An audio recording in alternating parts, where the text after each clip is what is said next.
La Santísima Trinidad por San Hilario de Poitiers, libro 10, párrafos 1 al 14. La mente tiene que estar de acuerdo con la voluntad.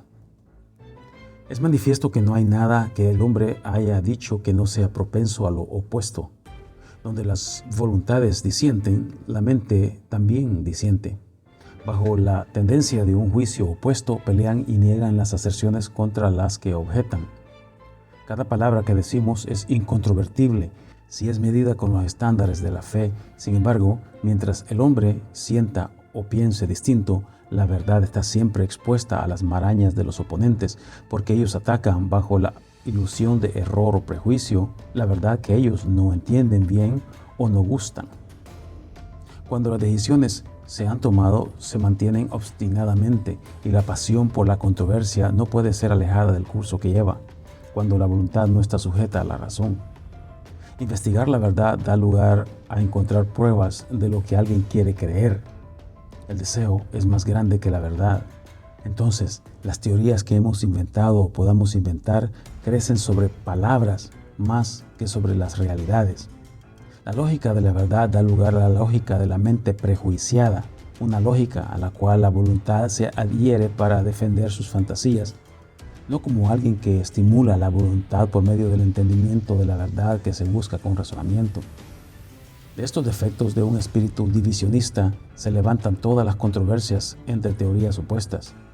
Luego sigue una batalla obstinada entre la verdad probándose a sí misma y el prejuicio defendiéndose a sí mismo. La verdad se mantiene firme y el prejuicio la resiste. Pero si el deseo no ha frustrado a la razón, si el entendimiento de la verdad nos mueve el deseo de lo que es verdadero, en lugar de dejarnos dominar por nuestros deseos como si fueran doctrinas, deberíamos dejar a nuestras doctrinas dictar a nuestros deseos. No hubiera contradicción de la verdad, pues todos deberán comenzar deseando lo que es verdadero, no defendiendo la falsedad por deseos personales. Número 2. Consciente de este pecado de voluntad, el apóstol, escribiendo a Timoteo después de muchas ordenanzas de dar testimonio de la fe y de predicar la palabra, agrega: tiempo vendrá cuando no sufrirán la sana doctrina, sino que teniendo comezón de oír, se amontonarán maestros para sí mismos, según sus propios deseos, y desviarán los oídos de la verdad y se volverán a fábulas. 2 Timoteo 4, 3, 4. Porque cuando su celo hueco los lleve lejos de la verdad, ellos se amontonarán según sus deseos, es decir, construirán esquemas de doctrina para satisfacer sus deseos, no deseando ser enseñados correctamente, sino que tendrán maestro tras maestro que les enseñarán según quieran oír. La multitud de maestros que apilarán para sí les satisfacerán la multitud de sus deseos. Y si esos malos hombres en su locura impía no saben con cuál espíritu rechazan la doctrina sólida y desean la doctrina corrupta, escuchen las palabras del mismo apóstol al mismo Timoteo. Pero el Espíritu dice claramente que en los postreros días muchos se desviarán de la fe, poniendo oído a espíritus seductores y a doctrinas de demonios por la hipocresía del discurso mentiroso. 1 Timoteo 4, 1, 2. ¿Cuál avance de doctrina es descubrir algo en lo que alguien especula y no en lo que uno debe aprender? ¿O cuál piedad en doctrina no es desear que uno deba aprender, sino amontonar doctrinas según nuestros deseos? Pero esto proveen los espíritus seductores. Ellos confirman las falsedades de una piedad falsa, pues la hipocresía siempre se aleja y deserta de la fe.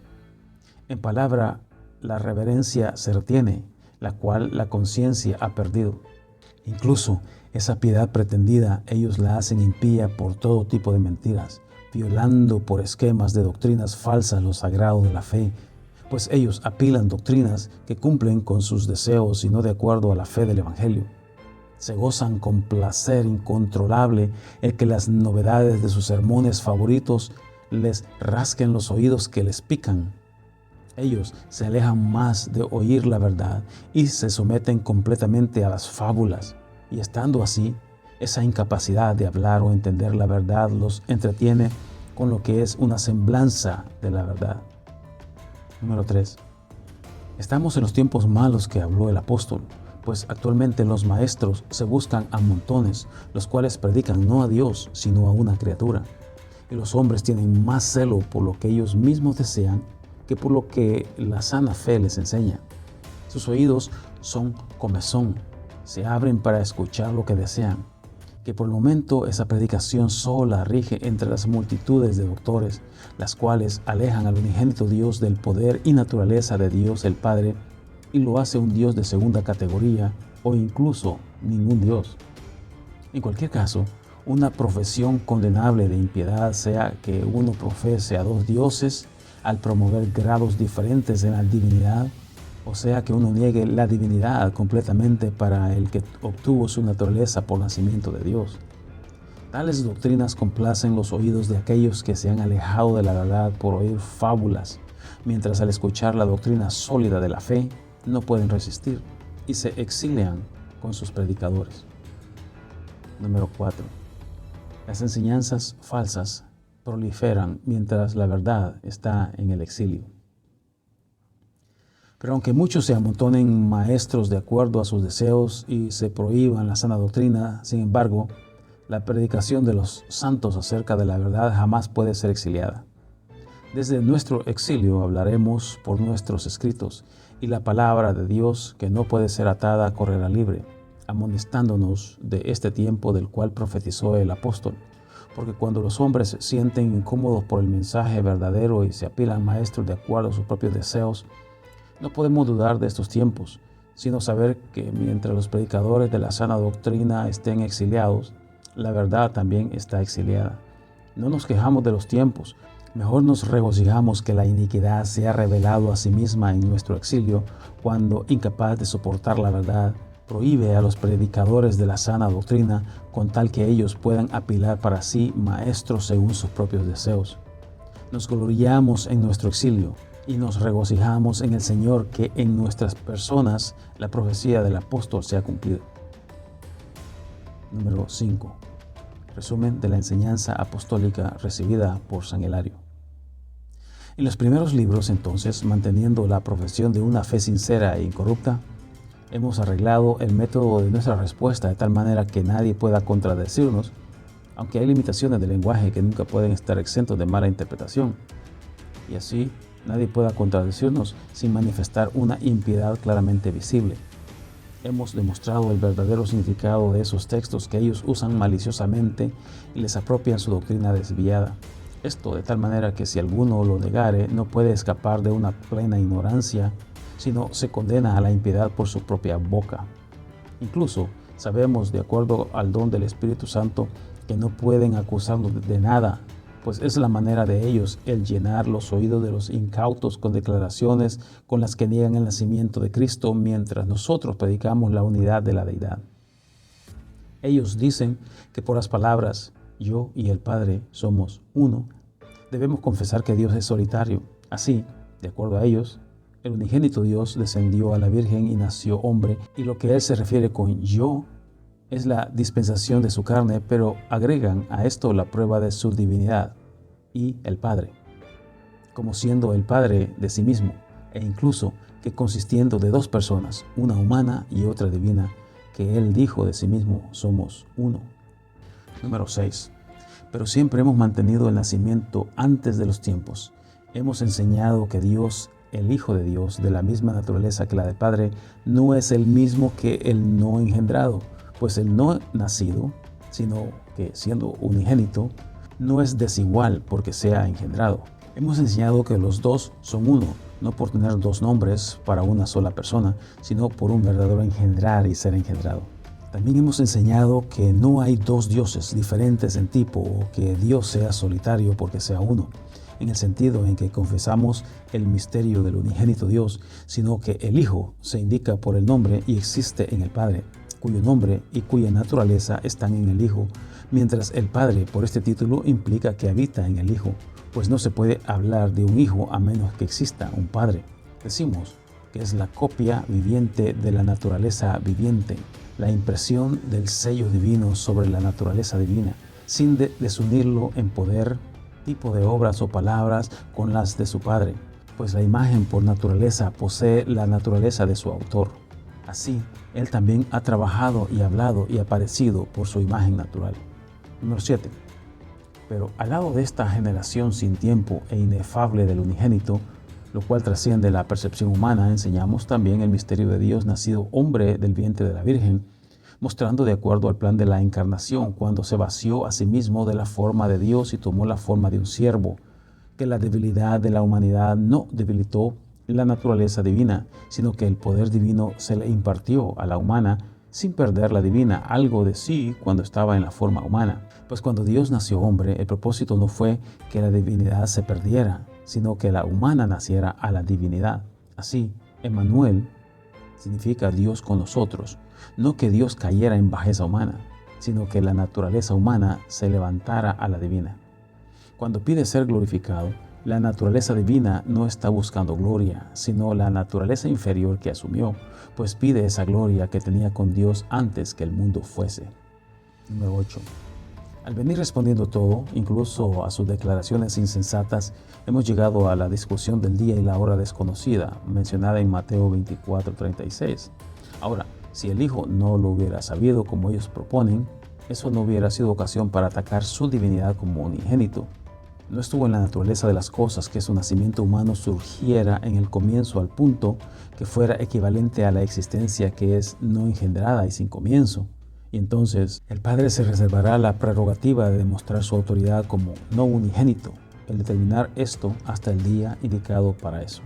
Tampoco podemos concluir que haya algún defecto en la naturaleza que le impartió el nacimiento perfecto y la cual le dio la plenitud de esa naturaleza.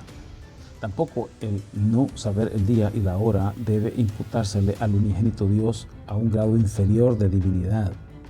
Es para demostrar contra los herejes abelianos que la autoridad del Padre no tiene nacimiento o comienzo y que esta prerrogativa de autoridad no engendrada no se concede al Hijo.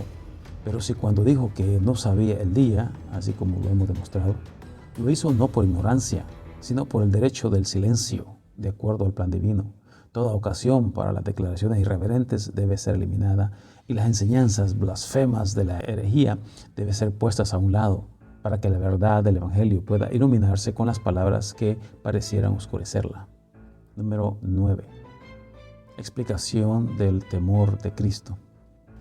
Así, la mayoría de ellos no le permitirá tener la naturaleza impasible de Dios porque Él temió la pasión y se mostró débil a someterse al sufrimiento. Ellos aseguran que el que sintió el temor del dolor no pudo gozar esa seguridad de poder que está arriba del temor, o gozar esa incorrupción del espíritu que no es consciente de sufrimiento, sino que siendo de una naturaleza menor a la de Dios el Padre, él temía al sufrimiento humano y se gemía ante la violencia del dolor corporal. Estas aserciones impías se basan en las palabras: mi alma sufre hasta la muerte y Padre, si es posible que pase esta copa de mí. Y también en las palabras: Dios mío, ¿por qué me has desamparado? Así como en las palabras: Padre, en tus manos encomiendo mi espíritu. Todas estas palabras de nuestra fe santa ellos apropian un uso blasfemo e impío, es decir, que temió, tuvo angustia y oró que la copa pasara de él, que sintió dolor porque se quejaba que Dios lo había abandonado en su sufrimiento, que fue débil porque recomendó su espíritu al Padre. Sus dudas y ansiedades nos detienen, dicen ellos, al asignarle igualdad con Dios en su naturaleza por algún nacimiento unigénito. Él proclama su propia debilidad e inferioridad al orar que la copa pueda ser removida de él con una queja de deserción y al encomendar su espíritu. Número 10. Ahora, primero que todo, antes que mostremos de estos mismos pasajes que él no estaba sujeto a debilidad o temor por sus propias palabras, debemos preguntar, ¿cuál es la causa de su temor? Que el temor de un dolor insoportable lo había tomado. Los objetos de su temor que ellos alegan son, supongo, miedo a la muerte y temor al sufrimiento.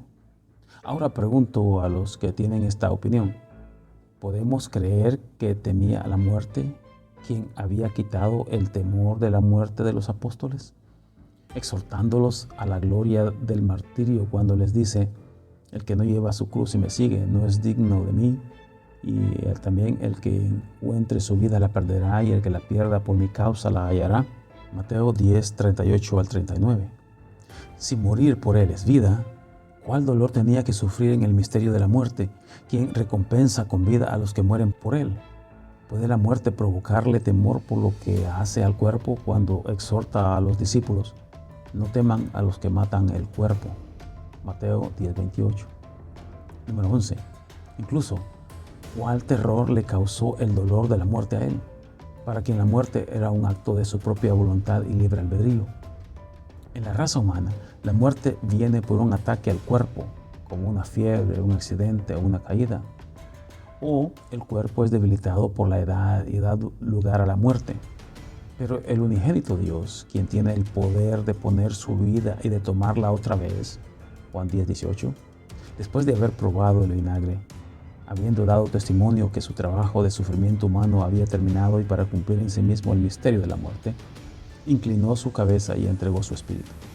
Si se concede a nuestra naturaleza mortal su último suspiro y se busca el descanso en la muerte, y si el alma zarandeada sale sin quebrar el cuerpo, y el espíritu sale y vuela sin ser lastimado por las heridas del costado o los clavos en los pies y manos, entonces el temor de la muerte no pudo haber llegado al Señor de la vida, solo si cuando entrega el espíritu y muere, su muerte no fuera un acto de su propia voluntad. Pero si murió de su propia voluntad y por ella entregó el espíritu, la muerte no le provocaba temor, porque la muerte misma estaba en su propio poder. Número 12. Pero quizás alguno diga que con el temor de la ignorancia humana, temió el poder de la muerte que él poseía. Entonces, aunque murió de su propia voluntad, temió porque iba a morir. Si alguno piensa así, preguntémosle, ¿la muerte le era terrible a su cuerpo o a su espíritu? Si era a su cuerpo, ¿ignoran que el santo no verá corrupción? Salmo 15, 10. Y que en 3 días iba a levantar el templo de su cuerpo, Juan 2, 19. Pero si la muerte provocaba temor en su espíritu, ¿debía temer el abismo del infierno mientras Lázaro se regocijaba en el seno de Abraham? Es loco y absurdo pensar que temía a la muerte, quien puso su vida y la tomó otra vez, y quien al cumplir con el misterio de la vida humana, iba a morir en su propia voluntad. No pudo temer a la muerte, aquel cuyo poder y propósito en morir es morir por un momento. El temor es incompatible con el deseo de morir y con el poder de vivir otra vez, pues ambos eliminan el temor de la muerte. Número 13. Pero ¿fue quizá el dolor físico de estar colgado en la cruz o de las cuerdas toscas con las que fue amarrado? ¿O de las heridas terribles de los clavos le causaban algún pavor? Veamos de qué cuerpo era el hombre Jesús, que el dolor se intensificaba en su cuerpo lacerado, herido y crucificado. Número 14. El cuerpo de Cristo estaba exento de las sensibilidades humanas. La naturaleza de nuestro cuerpo es tal que está dotado con vida y sensibilidad por estar unido con un alma sensitiva y llega a ser más que materia inerte e insensata. Nuestros cuerpos sienten cuando son tocados, sufren cuando son pinchados, tiemblan con el frío, sienten gusto por la temperatura correcta, tienen hambre y se engordan con la comida. Por una cierta transfusión del alma, la cual soporta y penetra, ellos sienten placer o dolor de acuerdo a las circunstancias. Cuando el cuerpo es pinchado o herido, es el alma que es consciente y sufre dolor. Por eso, una herida corporal se siente incluso en los huesos, mientras los dedos no sienten nada cuando cortamos las uñas que sobresalen de la carne. Y si por alguna enfermedad un miembro corporal se inhabilita, pierde la sensibilidad de la carne y puede ser quemado o cortado, pues no tiene dolor porque el alma no está conectada con él. También, cuando por alguna necesidad grave alguna parte del cuerpo debe ser cortada, el alma puede ser serenada al punto de dormir por el uso de drogas, las cuales eliminan el dolor y producen en la mente un estado inconsciente como de muerte y pierde el poder del sentido. Los miembros corporales pueden ser cortados sin dolor. La carne está muerta a toda sensibilidad y no escucha el sonido del cuchillo o la sierra, porque el alma en la carne está dormida. Por tanto, es porque el cuerpo vive por una mixtura con un alma que está sujeto a la debilidad del dolor. La explicación acerca del cuerpo de Cristo continúa en párrafos 15 en adelante en nuestro próximo video. Recuerda que si quieres recibir el libro La Santísima Trinidad por San Hilario de Poitiers con todas las notas al calce explicando frases y palabras que puedan ser confusas, debes darle un like a este canal, suscribirte y mandar un correo a cuál es la religión verdadera @gmail.com